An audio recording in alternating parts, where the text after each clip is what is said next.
There is an essential beauty hiding in words. It is the role of a poet to find and share this beauty, this reality. Our next speaker refers to poetry as the language of fire. She will relate this language to the burning ground that so many of us sense our feet are upon. Please welcome the poet, Heidi Robbins.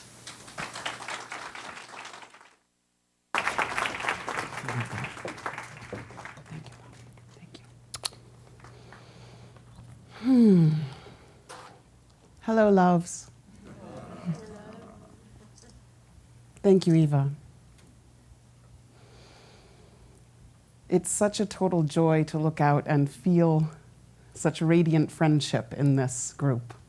Such established, look at the little ones, such established radiant friendship and such potential radiant friendship. And I'm so grateful for that. And I'm also so grateful to stand on this stage where so much goodness has already occurred, where such a beautiful field has already been woven, and standing here, one can feel that, and it's quite beautiful. So today I'm going to talk about fire, and I'm going to talk about the language of fire, which I think poetry is the language of fire. I think there are many ways into fire. It's not just poetry, but poetry is one sure way to walk in fire. And when we are walking in fire, fire burns away. It burns away the inessential. And I think poetry does that as well. And so sometimes when we're in our most raw places, we can't listen to the mundane. We actually have to listen to something more heightened, or something more to the point, or something that bypasses the mind and pierces the heart. So that's what we're going to be talking about today. But first I want to tell you a story.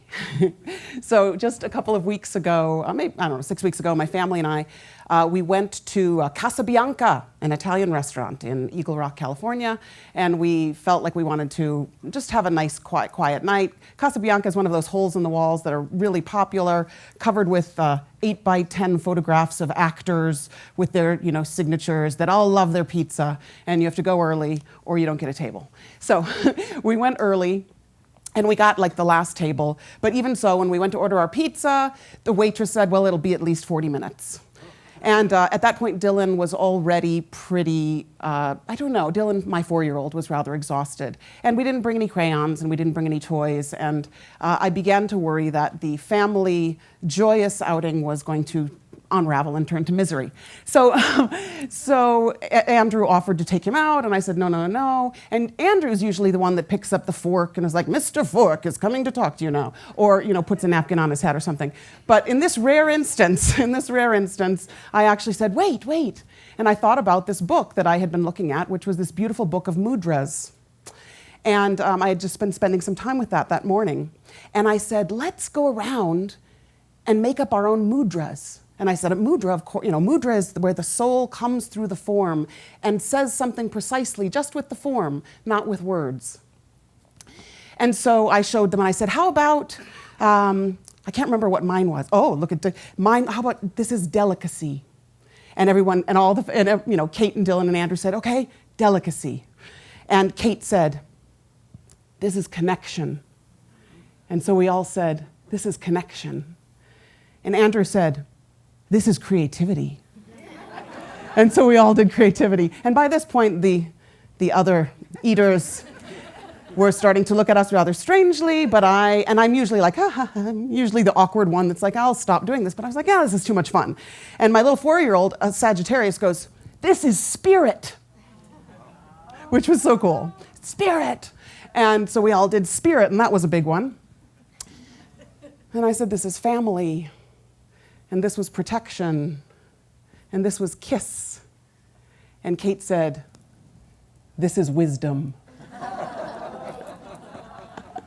So we had this very joyous time, which is rare when a family goes out and has dinner on a Thursday night. It's usually we stare at each other and color and try to keep the peace, right? But I mean, it was a beautiful, beautiful time. And I tell you about it because then a couple weeks later, I was about to leave, and I can't remember where I was going, but we were saying goodbye, and we were in the dining room. And there was just a moment where we sort of looked at each other, and I don't remember who started it, but we said, family. And we said, protection. And we sort of leaned in and we said, kiss. So there's this gorgeous moment where, where words were bypassed. And I want to say to you where a fire of love burned away the inessential. And where a gesture, a certain word, captured something far more subtle and whole. So I think that poetry does that. I think this is a kind of poetry. I mean, I don't even know many mudras, right? I want to learn them. That's why I have the book. But I think that's what poetry does. So just for one moment, turn to the person next to you, look at their eyes. Go ahead, even if you're not sitting next to you, just look. Just look. Find somebody, even if it's a threesome, turn around. And I want you, at the count of 3, smile. At the count of 3, I want you to invent the mudra for fire. 1, 2, 3. Yes. It's beautiful. Keep it there for a minute and look at it and appreciate it. Look into your eyes. Gorgeous. And let it go. Yes. So playful. That's you playing with fire at the moment, right? And I actually encourage you to make up, what does that feel like? And even note what you chose, and even note how that felt in your body, and note how much shyness was there, and note how much conviction was there, and note how much freedom was there, because that's your at this very moment, in this very second, that's your relationship to fire, however you let it pour through you. Okay? So, I just encourage you to play with that. So I was thinking about this talk, and I went away to Ojai, and you see, I need time and quiet when I think about a talk. My husband can write an article with a child on his head and, in the dining room with everything, tons of stuff going on, and he manages to do it, and I don't know how he does it, but I have to go away for time and space. Maybe some of you relate to that. So, and I actually sort of said, goodbye, dear ones, I will be gone for 2 days. And I went off to Ojai. And I rented a room at the Emerald Iguana, which maybe some of you know. I had a little credit there. It's this gorgeous Nestle hotel, or inn, really. And I went up, and I just so happened there was this new room called the Tree House, which is so beautiful. And I mean, usually I sort of just go to the Pepper Tree Retreat, which is gorgeous in its own way. It's so beautiful. So I went and I walked into this, and this room was like the most romantic room I have ever seen in my life. I mean, it was like huge bed and a clawfoot tub and a light that you turn on and it sparkles stars everywhere, and a balcony that looks out to a sunset. And I thought, okay, brought my little poetry books in and sat down and thought, well, another time for that. But now I'm going to think and work and fall in love with myself, maybe. I don't know. But and I was deeply appreciative of the beauty. And in fact, probably what I first do when I go by myself is I fall asleep, I take a nap, I eat some chocolate, I fall asleep again, I moan a little bit, and then I get underway. But I went out to the balcony, and I was sitting on the balcony, and I started to write, and I started to think about fire. And I didn't know whether I was going to write some things about the talk, but I started to write a poem. And that was an interesting thing that happened, because I wasn't sure that that's what was going to happen. In any case, the wind started to pick up, and the trees started to blow. And this was right before that big windstorm that some of you were aware of, like 5 days ago. Of course, I caused that, but no. But it was truly this really interesting thing where I was writing about fire. And it was like, okay. And the seed pods of the tree were falling down on me. And I could just feel in my own being this wrestling, this, how nature speaks to us when we're calling something in. So This first poem is what I call Fire's Invitation. And it's what came out of that time on the balcony. My room at the inn is for lovers. A bed bigger than a small pond. A balcony with 2 chairs cozied together. Skylights offering shafts of sunlight. Midnight star pools. Far from lonely, I am expectant. Late afternoon gusts of wind spill seed pods on my lap. The trees are whispering. They know my silent invitation. My stillness, my quiet breath belie this invocation. But rest is required for surrender to flame. The beauty of the day almost unbearable. My skin is thinning. Dappled goodness seeps through every pore. Oh, my loves, can I tell you I am curious? I am willing to step closer. Already I am burning.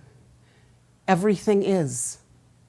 The dance around the flame is done. It is time, as there always is a time, as cycles end, as planets move, to stand at the center and burn. And yes, now the wind has left the trees, do you hear? Fire moves fast across the valley. There is nothing to be lost. Fear devoured, yes.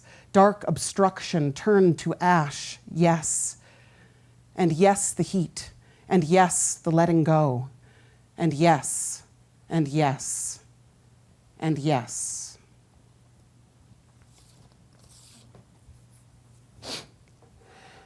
So,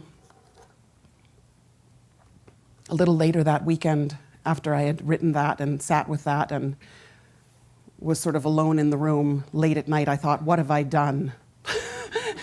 Do you know that feeling when you invoke something, when you say, I am ready for change, when you call in fire, and a fear responds, a fear of, have I just called in loss?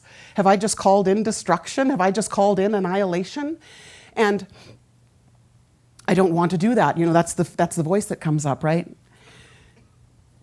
But the truth is, fire is annihilating, but it is creating, and we're going to hear that in the next poem. And it burns away all the obstructions to the fire of love, to the fire of creativity, to the fire of the mind. And so, yes, I do want to invite that in. You know, and I think that it takes a tremendous amount of courage for each of us to do that. And we all do that in our own way, that invitation. Perhaps it's an invitation to water, perhaps it's an invitation to fire. But fire, there are certain moments in our life when we're ready for fire. And I think a lot of speakers have spoken to this, that you know, this is a time that we're ready to turn up the heat a bit. Yeah, because when we turn up the heat, we have this gift of the heart, gift of creativity, gift of ourself, gift of identification that's possible. So I did think to myself, okay, yes, no, I'm glad, yes, no. I said, I'm glad I wrote this poem. I'm glad I wrote this. And yes, it even has a quality of welcoming in this very intimate dance, you know, of flame. Tremendously intimate, because it burns everything away except essentially who you are. And that's raw and vulnerable and gorgeous and naked and beautiful, yeah? So this poem, it's interesting, you know, when Nicholas spoke of the light of the stars penetrating our lives, yeah? I was like, oh, yes, the light of the stars penetrating our lives. This poem is almost like a part 2, or mine is a part 2 to this poem. And it's called The Fire, because all these poems today are going to be about fire, or they're going to be poetry that acts as fire as we walk through crises, yeah? So this poem is by Franz Wright, who I am loving these days. And this is the fire of the sun, okay?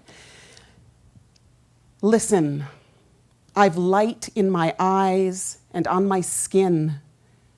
the warmth of a star, so strange is this that I can barely comprehend it.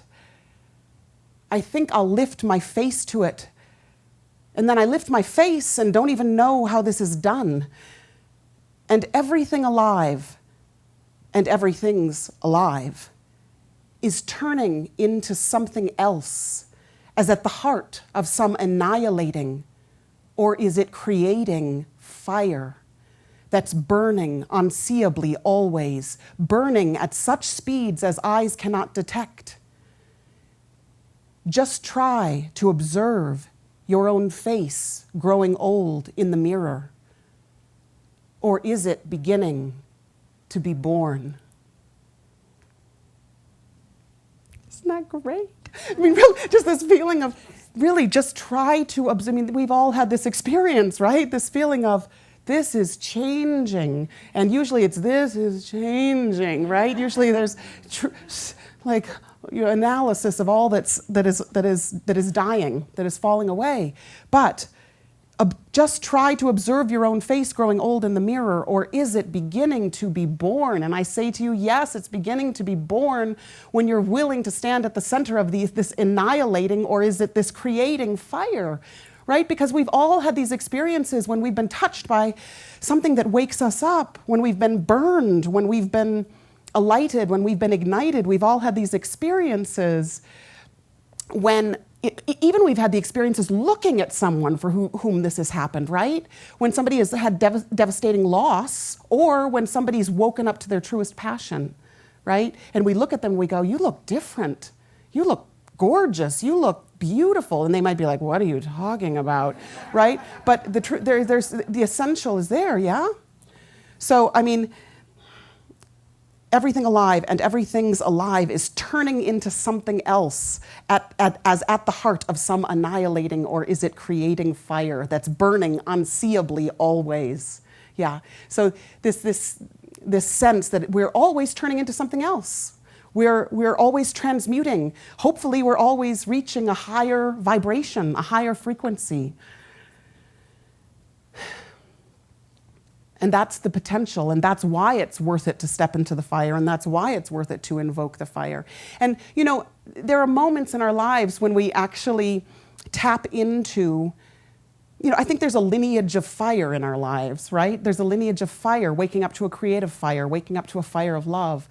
And there are moments that we can really say, I was alive there, or I felt alive, or I was burning there. And then we get gray or obstructed or heavy or tired or what's the use, or it's been done before, you know, or we get realistic, as Rabbi Lerner said, right? We get realistic and we forget. And so this poem is called Renewal, and this is a poem that I wrote, again, and this speaks to trying to touch that moment of hearkening back to a moment in which I felt very alive, okay? And perhaps you will have your own story of this. I'm driving with my family through Gallup, New Mexico. The 9th grade is holding a car wash in the high school parking lot. They stand with signs, half awkward in apology, half in sheer delight, wholly in love. Something in the way one body pushes against another in nowness stops my breath, hurtling me back through years to some joy my body has never forgotten. I turn my face to the window, tears impossible to explain, except to say that time unfolds in unexpected ways, and the linear isn't most true. Every part of me is young and expectant, curious and full, shy and in love, in love, in love. And even tonight, in the darkness, wrapped in my husband's arms, the children asleep, my body sings. Right? So this beautiful moment, this moment of just seeing two little high school kids in a parking lot holding a sign and nuzzling up to each other, right? I mean, it's just like, for me, it was this moment of, yes. I mean, It's not nostalgia, though. It's not nostalgia. It's not the glory days. It's not that. It's these moments of essential being where love is pouring through, or where creativity is pouring through, or the mind is alive. It's this. It's not like, oh, I wish I were 16 again. No, it's not that. It's like, that was unobstructed love pouring through. Yeah? So, cut back to Ojai and the treehouse. And I'm writing. And there's a big fat fly in the room. Big fat fly.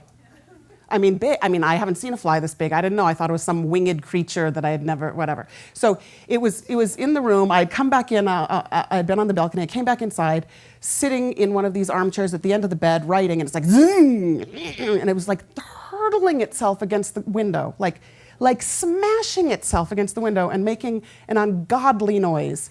And I thought, I'll ignore this. It will be fine. And then I thought, no, after a few minutes, I can't do that. And I tried to usher this fly out, but this fly was the most stubborn fly one could possibly imagine. It would not be helped, and it kept on finding crevices to go to. And I was like, okay, well, I am the fly. I honestly, tell you, I promise you, I tried not to write this poem about the fly, but I did. But truly, I thought, yes, burning and fire and all of that, but guess what? I spend 96% of my time hurtling myself against this glass. So I'm just going to appreciate you, fly, and this is how it went down. But it's the only way, this big flat fly seems to say as he throws himself once more against the impenetrable glass, certain it is his freedom. The noise he makes, the ruckus, the indignation. His fear spills everywhere as he falls exhausted at the edge of the illusion, resting, terrified, blind. I try to usher him through the open door just behind his failed attempts. He clings to what he knows. I think I should kill him.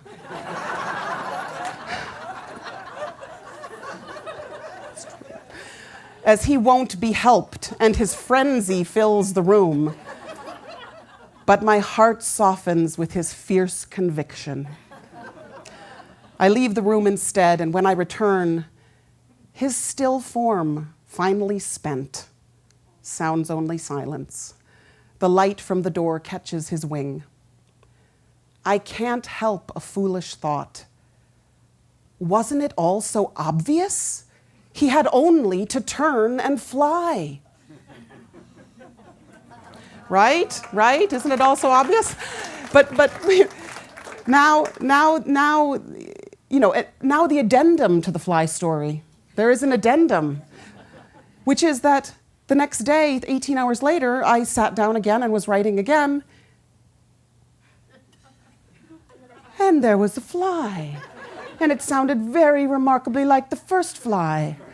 And I thought, this is crazy. And I climbed up on the bed awkwardly, and I looked to the windowsill, and the fly was gone. And I thought, this fly has had a second lease on life. I didn't poke at the fly the first time. I didn't. But he looked dead. I was like, he's dead. I'll write a poem about how he dies. But that he was dead. But in fact, he was having a second lease on life, flying around, and I said, okay, again, I need to work. I'll help him usher out. I'll usher him out. Again, nothing. He got stuck up somewhere. I sat down. I was like, and I kept writing. Went to have lunch, delicious lunch, came back, sat down, looked up, and on the floor, kid you not, the fly was crawling towards the door. I swear, it was, and this time he really was on his last legs. He was crawling toward, and the light of the afternoon sun was coming through, and I was like, yes, fly, and I did at this point lift him up and put him out on the balcony and let him have perhaps, maybe not, this was a strong fly, but I was thinking his final moments in the sun. So, but again, I mean, I know it's funny, but it also is just, there it was in the form of a fly, the greatest metaphor of all. When are we going to stop banging against the wall? When are we going to walk towards the truest fire, the truest light, all of that, you know? So I appreciated that journey with the fly. Okay, so, so I think that what happens with the fire is that we enter the fire. I'll speak about two brief ways that we enter the fire. I think one of the ways that we enter the fire is when we meet someone or we encounter something that sets us aflame. When someone comes in and is vibrating at a higher frequency, really, and we go, oh, yes, and something opens in us. Pablo Neruda says fever or unexpected wings when he encounters poetry. That's what opened it, this fever or unexpected wings. But something opens in us and we're lifted. And I think that's one very viable way that our heat is turned up, that the flame is turned up. I think another way is when fire takes us by storm, when we haven't consciously invoked it. And we've all obviously had this happen in our lives, when there's profound loss, when we're devastated financially, when we lose our home, when we lose a loved one, right? There's something that fire takes us by storm, and we are reeling in that. And what is that flame, and how do we adjust to that flame? Yeah. So in the first instance, I want to offer another poem that I wrote about a woman who, in an instant, a complete stranger to me, turned the flame up for me. And I will never forget her, and it sounds like such a simple encounter, and maybe some of you have heard this poem before, but I've reworked it. And it's called Morning Walk. And by the way, I mean, I think you're already doing this, but one beautiful thing about poetry is that you don't have to listen here. You can listen with your heart, and you can listen with your breath, and you can listen with your feet, and with your left hip, and you can listen with different parts of your being. Frost kisses the oranges. The birds are curious with cold and chatter amongst themselves. I walk briskly down a stretch of road looking for patches of sun. My hands plunged in pockets, my brow crinkled with morning plans. She rides toward me on a rickety blue bike, weaving back and forth to make the incline easier. Her hair silver and flowing. She is flushed like a child who has come to report her latest adventure. Her face open, fresh, smooth, like a saint, really. Even with the effort of the climb, delight ripples in her wake. When we meet, her eyes shine. She laughs. Wait till you see the snow. She might have said, wait till you see beauty everywhere. Wait till you know the secret of all things. Wait till you know you are love. But she said what she did and rode by, her story told, her message delivered. I look to the capped peak in the distance. I see the beauty of a mountain rarely covered in winter, while my body is melting into spring. Tears stream down my face. A hardness around my heart dissolves. I fling open my arms and gather goodness to my chest as my body breaks into blossom. Wait till you see the snow, I whisper. Wait till you see it. And it was at that moment that, that was a turning point. That was a moment when this woman who was just living in presence, living in joy, living in her bike ride, living in the now, living in the beauty of nature, woke me up to the seriousness of life. Life is serious, and I have to do things and have purpose and write important things and I'm in the most beautiful place I love, and I have not seen any of it. Yeah? I wonder where I got that. I don't know.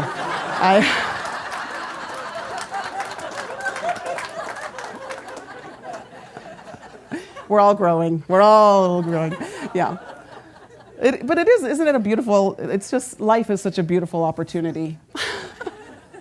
to watch that transition occur, you know, and to let go of some of this, and to look up and to look at children, my beauties, you know, and to remember what's important. So that's an instance and where we can all be this light for one another. We can all be the one that's vibrating at a higher frequency. We can all, we don't know, one kind word, right? One beautiful smile, one, you look gorgeous today, whatever it is, you know, one moment like that is like, it can restore something, and it can rekindle the flame of the heart. Now, when a fire comes in, and this is to the essence, right? When a fire comes in that is really, truly a burning ground, you know, this is where I feel there are many ways to address this moment. And certainly I think it has to involve beauty. It doesn't have to be poetry, but this moment of rawness, this moment of loss, this moment of devastation, right? It doesn't have to be poetry. It can be a gorgeous color, a red bird flying across the sky. It can be we reading the words of Djwal Khul, who can cut through and speak like as nothing else can heal, right? Or it can be a touch, yeah? But for me, of course, this language is poetry, and I think poetry can cut through the veils and cut through the heaviness of sadness, and can act as a blessing, and it can clear away some of the heaviness. Just because one feels seen, because one feels witnessed, because one feels like we're speaking from a place where big things happen, not from the day to day, you know? So, and it's when we have to change perspective. When everything is lost, we have to change perspective. We have to look at it from a broader view. We have to stand back and look at the grace that is at work, right? Even as all these, as Lawson was saying, even as all these lesser fires are burning. So there's a beautiful, beautiful, beautiful poet who I've recently just discovered, and her name is M. Claire. And she is like a female Hafiz, as far as I'm concerned. And I wish I remembered the name of her book, but it's like something, you know, it's like the deep, sacred, blah, blah, blah, da, da, da, heart. I mean, it's beautiful, and it's all orange and yellow, and it's beautiful. But she writes of this essential moment, all right? She writes this poem called Unrelenting Grace.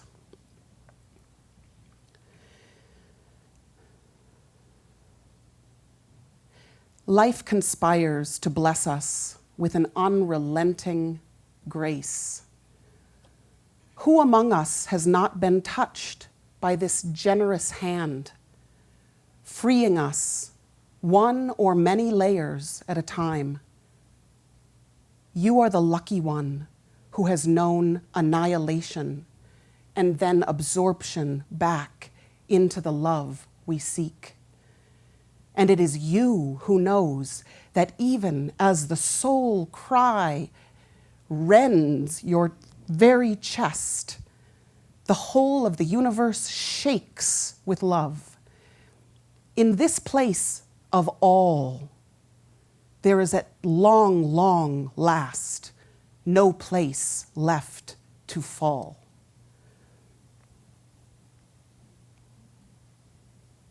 You are the lucky one who has known annihilation and then absorption back into the love we seek. And it is you who knows that even as the soul cry rends your very chest, the whole of the universe shakes with love, right? And of course, in moments of crisis, we might not be able to let this in fully when we first encounter it, right? It might be, this is too beautiful or too simple, or it doesn't speak to the pain that I'm feeling. But if we live in it and swim in it and hold it as an unrelenting grace, whatever occurs in our lives is an unrelenting grace, because the fire is a blessing that clears away, as I said in my first poem, the dark obstruction, right? And it clears away all that has clung about our heart or our creativity or the way that we see the world. The scales fall away. Fire burns all that away. So we're left in the sense of open, raw vulnerability and grace, because we get to walk through the world. And, I was, those pictures that Claire was showing, the eye to eye, they're so beautiful, aren't they? We get to look eye to eye, and we're stripped bare. And we get to see something much more deeply because we've been humbled or because we've burned to our essential being. And it's a privilege.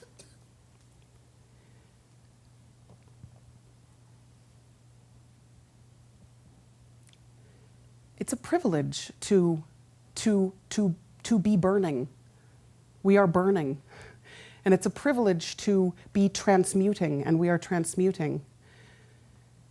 And it's a privilege to recognize that because we are burning, we walk on sacred ground. It's a privilege to recognize, as Rumi says, that we can be the soul of this place because we are burning, because our heart is alive, because our creativity is alive, because our mind is alive. Yeah? So, when we're feeling most despairing, I suppose, and most gray, and most heavy, and most raw, I think we have to remember this unrelenting grace, this blessing that clears away obstruction so that we can be with one another as we truly want to be with one another.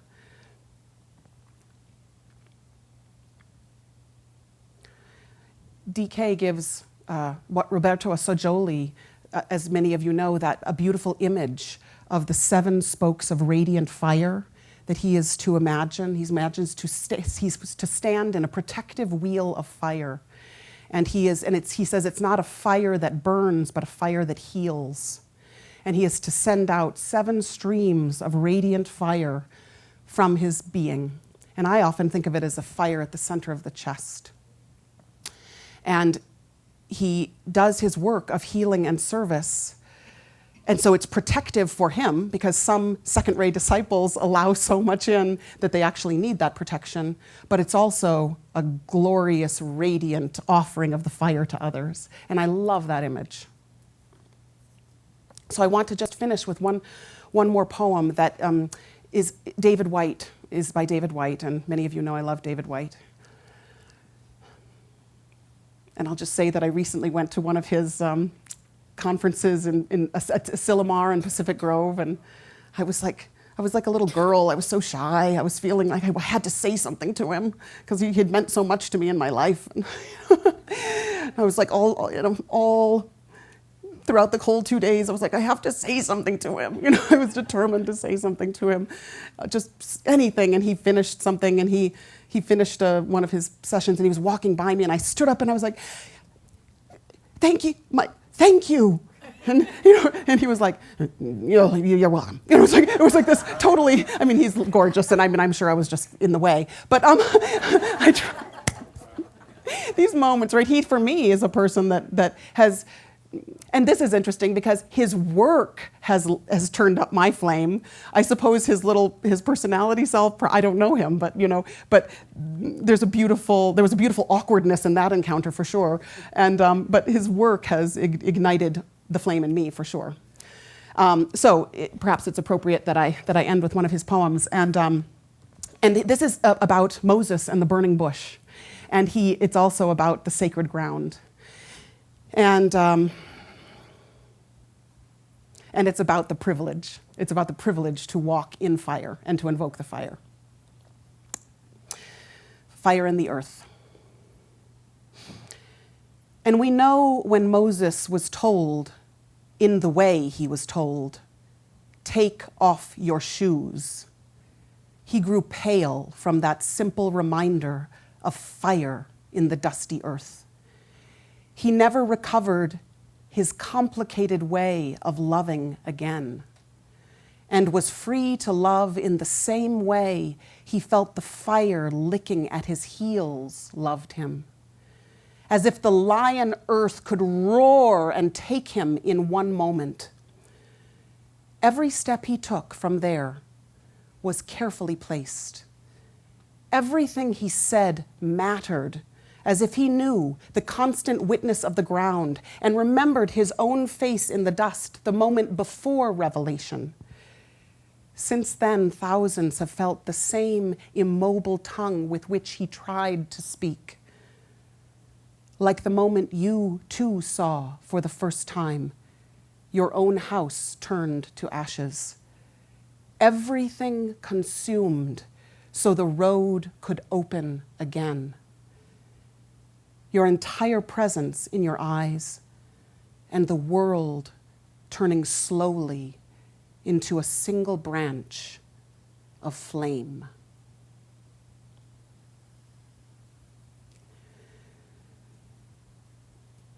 So may we all never recover our complicated way of loving again. Thank you, my family.